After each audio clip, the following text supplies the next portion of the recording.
Video on solving logarithmic equations.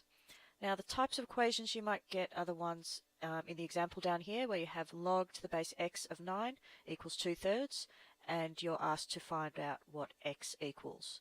So it's got an unknown x in there and it's got logs involved as well. I've put up here the steps to solving equations involving logarithms. First step is to simplify the equation using index and log laws, which we've already covered in previous videos. Second step is to convert the log to index form. Third step is to solve by equating the powers or equating the bases. If for some reason you can't do either of those steps, you can do the final step, which is to raise both sides of the equation to the power of the reciprocal of the existing power. So I'll give you an example of what that means in one of the examples that we're going to do soon. Okay, looking at our first example here. Remember that the colon there, in English it's called a colon. In maths, it means such that. So we read this equation as x such that log of x log x 9 equals 2/3. So we're just solving for x. Don't be worried by the way this is presented. You might have it presented just starting with the log and it would mean the same equation. This is just telling you that x is the unknown. Okay, first step is to simplify using index and log laws. We can't really simplify this too much, but I am going to convert the log to index form.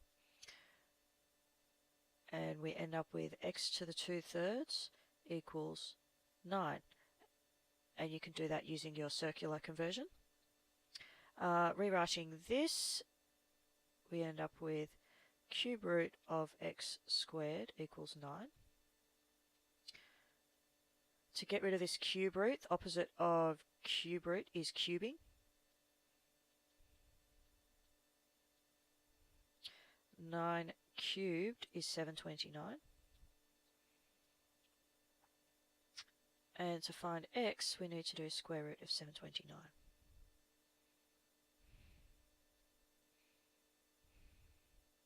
When we take square root of 729, we end up with plus or minus 27. In this example, we talked earlier in our logarithms video about how the base is always going to be a positive number, so we can assume that x is positive 27 and leave that as our final answer. Just going to put a line here to divide the next question. Okay, second problem.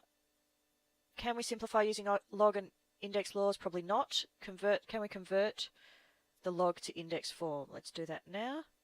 2 to the power 5 equals x. And we can easily just put this in the calculator and see x equals 32.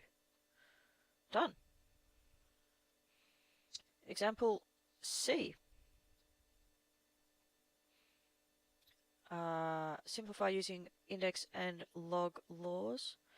First of all, I'm going to use one of our log laws, the one with the addition in it that says you can multiply the numbers here.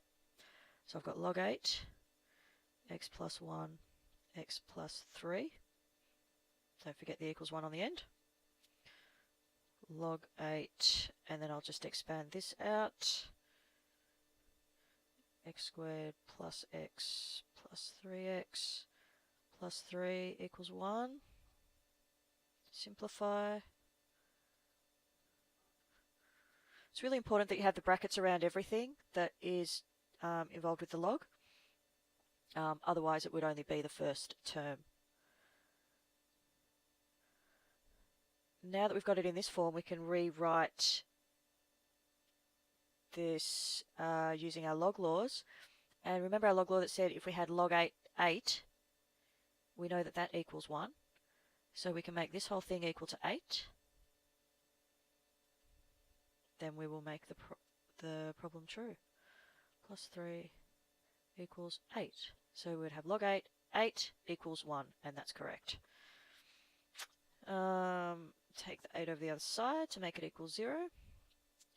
3 minus 8 is negative 5. Then we'll need to factorize. Good old factorizing comes in handy. Equals 0, x equals negative 5 or 1.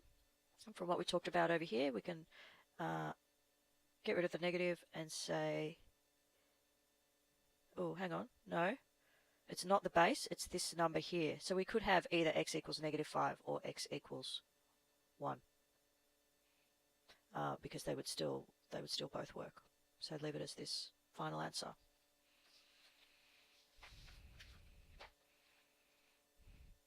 Okay, now that we know a bit more about logs, I'd like to revisit how we solve our exponential equations. So before we do that, I want to remind you that if we had 10 to the power x equals 10, the same base, then x is going to equal 1. I think most people are fine with that. And if we had 10 to the power x equals 100, x equals 2. So let's consider 10 to the power x equals 80. Obviously the solution is somewhere between, because this is 10, this is 100, so it's somewhere between x equals 1 and x equals 2. And we can say because 80 is closer to 100, x is probably closer to 2. But we can't easily solve this index problem or exponential equation. I'm going to show you two different methods. The first way we could do it would be to graph the two equations. So we could graph 10 to the power x and then graph y equals 80. You could do that on your CAS as we're working through it. And you'll end up with a straight line, which will be better than my line.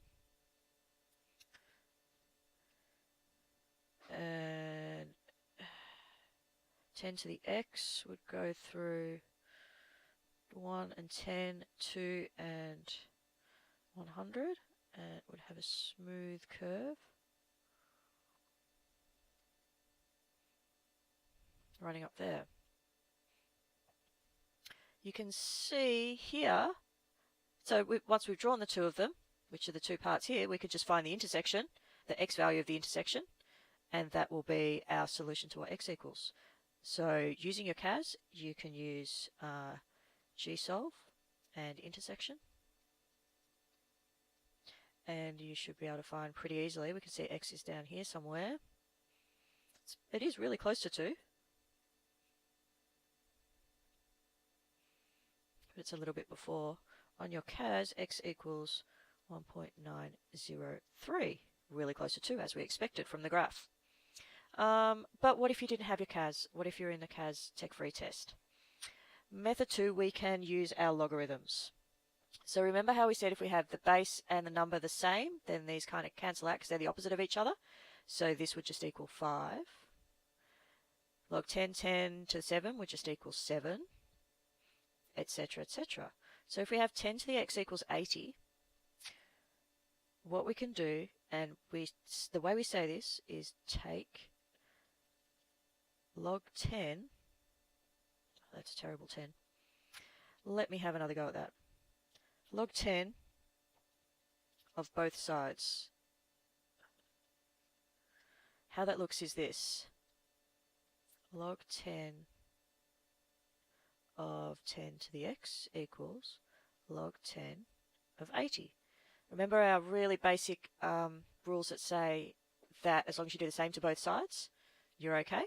So this is one of those examples. And now that we've got this sorted, the 10 and the 10 cancel, so we're left with x here. And this you can put straight into your calculator and find that log 10 of 80 is 1.903. If you're in a tech-free exam, you would just leave your answer as x equals log 10 of 80. That's an exact answer, and this is a decimal approximation. Some examples below. You might like to pause and have a go yourself, or you can continue watching if you'd like to see me go through it. Okay, first example is 2 to the power x equals 4. Now this is an easy one that you could probably do in your head, but I'd like you to do it using logs. We can take log 2 of both sides. Log 2 of 2 to the x equals log 2 of 2 squared. 4 is 2 squared. These cancel, we're left with x equals, these cancel, we're left with this 2 up here. Done. Part B. Log 2 of 2 to the x equals log 2 of 5. These cancel, x equals, log 2 of 5 if you're doing exact answers, or if you've got a calculator, you could work that out. I haven't got that solution, but I'll let you work that out on your calculator yourself if you'd like a decimal approximation. This problem I'm going to do down below because I know I need a bit more room for the last problem.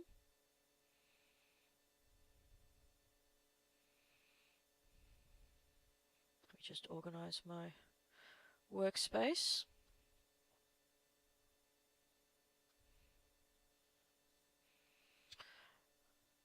Taking the log of both sides. Before we do that, I can see there's a 5.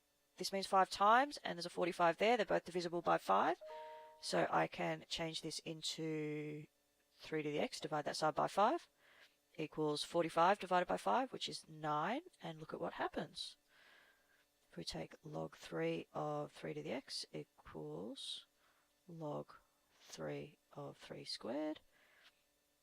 We cancel this out, and we get x equals, not log, x equals 2. Done. Example D.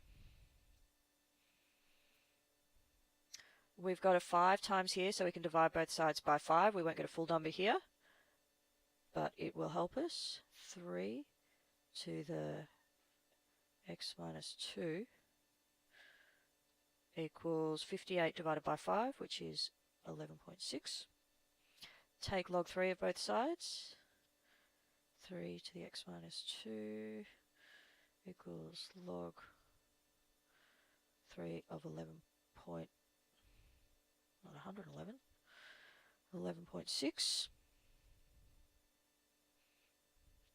These cancel. We get x minus 2 equals this. If you put this into the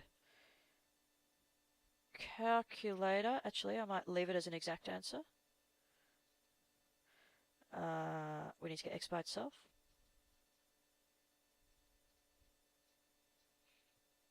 Plus 2. I've put this in brackets so it's clear that that this is not all part of the log. This is a whole 2 that's added on at the end. When you put all this in the calculator to get a decimal approximation, you end up with 4.23.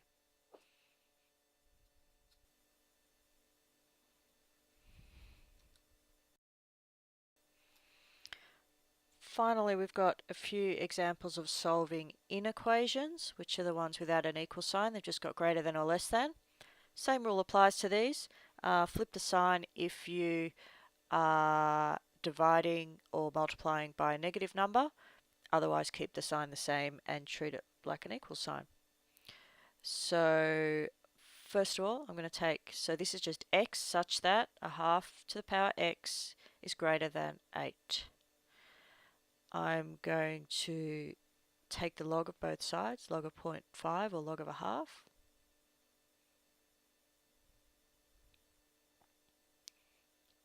Of 0.5 to the x is greater than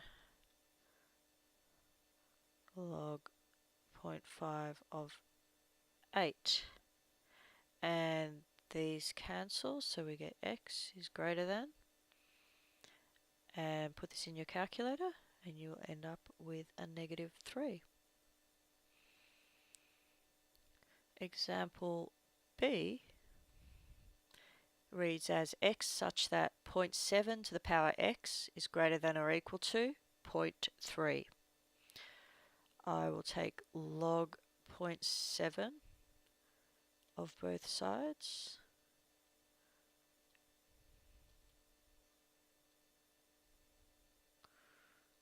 For 0.3. I'm left with x on this side. And this would be your exact answer. And this would be your decimal approximation with your calculator. There's some extras for you to have a go at here. Thank you for listening to the video.